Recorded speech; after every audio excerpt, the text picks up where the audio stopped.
Jumpa lagi bersama dengan saya, Mr. Sorchan, di dalam channel pengembangan kepribadian atau mentoring self improvement. Saat ini, konteks besar kita adalah menumbuhkan kepribadian kita, menggali potensi diri kita. Kita tiba di prinsip kontribusi, di mana dengan kita menumbuhkan diri kita sendiri, kita bisa menumbuhkan orang-orang lain. Saat ini kita akan membahas satu tema yang berjudul sumbangsih seorang legenda, seorang legend yang memberikan kontribusi atau menjadi kontributor.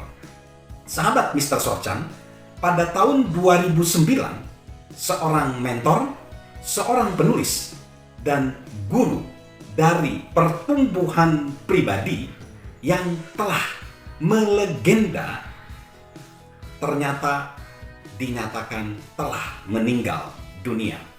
Namanya siapa? Namanya adalah Jim Rohn. Jim Rohn adalah seorang anak. Sebagai seorang anak, Rohn tumbuh di sebuah daerah pertanian di Idaho. Usai menamatkan SMA-nya, ia melanjutkan ke perguruan tinggi, namun hanya bertahan 1 tahun. Setahun kuliah, Rohn berkata, "Dan saya pikir saya sudah cukup terdidik," kata dia. Rohn menerima pekerjaan sebagai seorang pegawai gudang di Sears. Namun, ia hidup sangat pas-pasan. Ia, di usianya 25 tahun, ia menjadi putus asa. Ia berharap dapat menemukan jalur yang lebih baik. Seorang sahabat dari Rohn mengundangnya menghadiri sebuah seminar yang diadakan oleh G. Earl Sloff, seorang penjual dan pembicara di bidang motivasi. Pesan utamanya, bekerja lebih keras untuk diri Anda sendiri dibandingkan untuk pekerjaan Anda. Pendapatan Anda berkaitan langsung dengan falsafah Anda, bukan dengan ekonomi, dan supaya keadaan berubah, Anda sendiri harus berubah.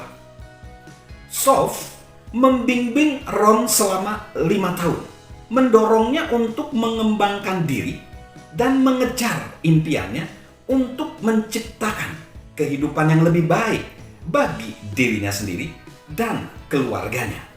Pada usia 30 tahun, Rohn telah menjadi seorang miliuner. Rohn mungkin telah menjadi kisah sukses yang diketahui oleh sejumlah orang. Namun kemudian hidupnya mengalami perubahan yang tidak terduga. Seorang sahabat mengundangnya berbicara mengenai keberhasilannya di sebuah pertemuan Rotary Club. Rohn menerima undangan tersebut dan memberikan pesan yang disebutnya bocah pertanian Idaho berhasil sampai di Beverly Hills. Hasilnya luar biasa. Orang lain mulai mengundangnya untuk berbicara. Awalnya ia berbicara untuk organisasi-organisasi nirlaba kepada siswa-siswa SMA dan mahasiswa. Tetapi ia segera menyadari bahwa orang sangat haus akan pengajarannya. Dan pada tahun 1963, ia mengadakan sebuah bisnis konferensi. Selama karirnya mengembangkan banyak orang lebih dari 4 dekade, Rohn telah menulis lebih dari puluhan buku, berbicara di lebih dari 6.000 acara, dan mengembangkan sekitar 5 juta orang. Dan selama waktu tersebut, ia tidak pernah berhenti belajar dan bertumbuh. Ia mengamati hadiah paling besar yang dapat Anda berikan kepada orang lain adalah perkembangan pribadi Anda sendiri. Saya dahulu berkata, jika Anda memperdulikan saya akan memperdulikan Anda. Kini saya mengatakannya. Saya akan mengurus diri saya untuk Anda jika Anda mengurus diri Anda untuk saya.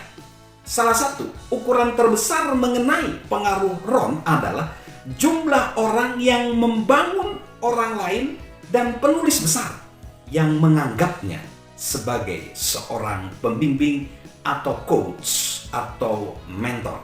Dalam sebuah acara penghargaan terhadapnya yang diadakan di Anaheim, California pada 6 Februari 2010, para pembicara tamu yang memberikan penghargaan kepadanya meliputi para pembicara, speaker, dan coach terkemuka seperti Anthony Robbins, Les Brown, Brian Tracy, Chris Widener, Dennis Wedley, dan Darren Hardy. Bagaimana Ron dapat menolong begitu banyak orang untuk bertumbuh dan menolong begitu banyak orang lain yang kemudian menjadi guru dan mentor terkenal dengan cara mereka sendiri, yaitu dengan terus mengembangkan dirinya dan menerapkan prinsip kontribusi.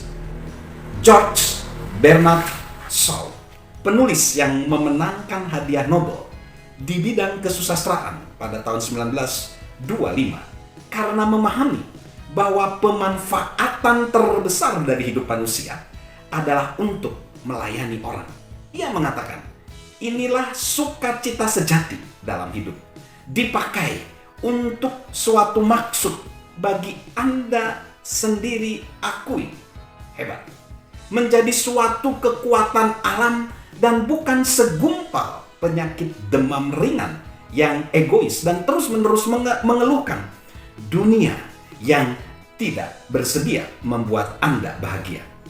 Saya setuju dengan pendapat bahwa kehidupan saya adalah milik seluruh masyarakat, dan selama saya masih bernapas, saya memiliki hak istimewa untuk melakukan apa saja yang dapat saya lakukan untuknya.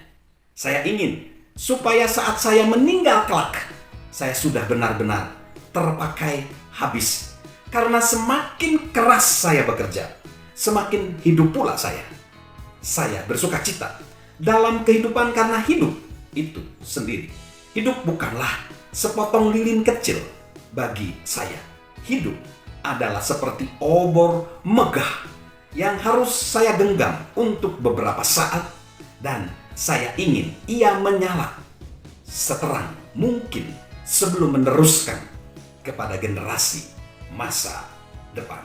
Sahabat Mr. Sorchan, jika sahabat ingin membuat kehidupan sahabat menyala terang bagi orang lain dan generasi di masa depan, next generation, teruslah bertumbuh. Salam bertumbuh senantiasa, salam sehat selalu, salam sukses selalu dari saya, Mr. Sorchan. Halo guys, sahabat Mr. Sorchan. Yuk subscribe channel Mr. Sorchan, beri komentar, dan share agar orang lain bisa menjadi lebih baik.